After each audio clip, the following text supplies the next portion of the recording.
Hello বন্ধুরা, কেমন আছো? আশা করি ভালো আছো, সুস্থ আছো। আমি অপরিতা তোমাদের সাথে নতুন একটা ভিডিও নিয়ে চলে এসেছি। আজকে বানাবো পিঠে। তার জন্য দেখো এখানে 2-3টা নাড়ু ভেঙে নিয়েছি, ওখানে হাঁড়ির ভেতরে রেখে দিয়েছি। আর এখানে নিয়েছি রেশনের আটা, টুকে নিয়েছি আগে। আর এখানে নিয়ে নিচ্ছি চালের গুঁড়ো, চিনিটা না লাগতেও পারে, আমি এমনি আপাতত নিয়েছি। আর এখানে নিয়ে নিচ্ছি গুড়। এখানে তোমরা যে কোনো গুড় ইউজ করতে পারো, খেজুর গুড়টা ইউজ করলে বেশি ভালো হয়। আমার কাছে যেটা ছিল সেটাই ইউজ করে নিয়েছি। এখানে দিয়ে দিচ্ছে মা গরম জল। গরম জলটা দিয়ে এখানে দিয়ে দিচ্ছে কেটে সুজিটা জাসের পরিমাণ মতো দেবে, যতটা বানাতে চাও।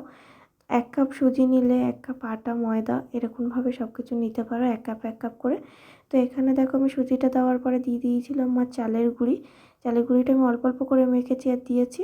আর এখান দিয়ে হাফেরও বেশিটা কিন্তু আমি খেজুর গুড় নিয়ে নিয়েছি। এখানে 1 কেজি গুড় ছিল, সেখান দিয়ে আমি 700 মতো গুড় কিন্তু ইউজ করে নিয়েছি এখানে। আর 700 মতো চালের গুঁড়ো ছিল এখানে।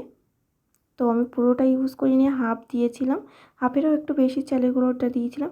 এবার আটা, তারপরে চালের গুঁড়ি, আর এখানে দিয়ে দিয়েছিলাম সুজি, গুড়, এগুলো সব কিন্তু একসাথে ভালোভাবে কিন্তু মেখে নিচ্ছি। মা একটু ধরে সাহায্য করে দিচ্ছিল, কিন্তু কতক্ষণ ধরবে এটা এখন আমি পা লাগাতে পারবো না তোমাদের সাথে ভিডিও করছি বলে, এইভাবে ধরে নিয়েছি। তারপর দেখো ভালোভাবে কিন্তু নেড়ে চেড়ে, এর ভেতর কোনো দলা যেন না থাকে, ভালোভাবে কিন্তু চটকে মেখে নেবো। আর মা এখানে আরেকটু আটা দিয়ে দিচ্ছিলো, দেখতে পাচ্ছ তোমরা।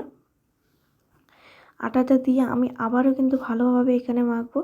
আর এটা কিন্তু একটু সময় ধরে কিন্তু মাখতে হবে, যত সময় নিয়ে মাখবে তত কিন্তু পিঠেটা ভালো হবে। এবার বলা যাক কেন আমি পিঠে বানাতে বসেছি এই রাত্রে। কাল হচ্ছে আমার ঋতু পুজো, কারণ তোমরা সবাই জানো কালকে অগ্রহায়ণ মাসের লাস্টের দিন। তো 17 তারিখে ঘটটা আমার উঠে যাচ্ছে, তোমরা জানো 1 মাস ধরে এই ঘটে আমি পুজো করে এসেছি। তো সেক্ষেত্রে কালকে লাস্ট দিন পুজোর। তো তার জন্য এই পুজোটাই পিঠে করার নিয়ম। তো প্রত্যেক বছর মা করে, কিন্তু এবছর আমিই মাখতে বসলাম। তো এ দেখো মাখা হয়ে গেছে, এখানে বৌদি তেল গরম করতে দিয়ে দিয়েছে। আর আমি একটা এরকম আমুল কুলের বোতল মাথার দিকটা একটু ফাঁকা করে কেটে নিয়েছি। নিয়ে এখানে দেখো পিঠেগুলো দিয়ে দিচ্ছি। আর বৌদি কিন্তু একে একে পিঠেগুলো তুলে নিচ্ছে খুব সুন্দর করে। দেখো দুজন মিলে করছিলাম। এটা একাও করা যায়, কিন্তু অনেক পিঠে করতে হবে যেহেতু, সেহেতু দুজন মিলে করছি। আর এই পিঠেগুলো কিন্তু আমরা খেয়ে চেক করে দেখতে পারবো না, পুরোটা আমজাজে দিতে হচ্ছে, মানে নিজের আন্দাজ অনুযায়ী তোমাদের দিতে হবে। কোনো বুঝতে পারবে না, চেক করে খেয়েও দেখতে পারবে না, ওইভাবে করতে হবে।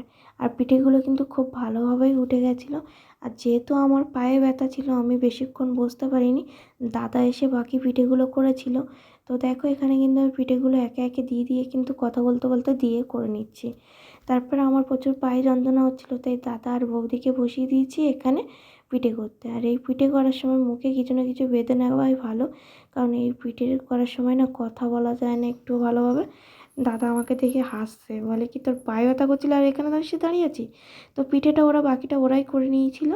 আজকে ভিডিওটা এই অবধি, পরে কিন্তু কালকে ভিডিও আসতে চলেছে আরও অনেক। তো ভিডিওটা আজকে এই অবধি, টাটা বাই বাই।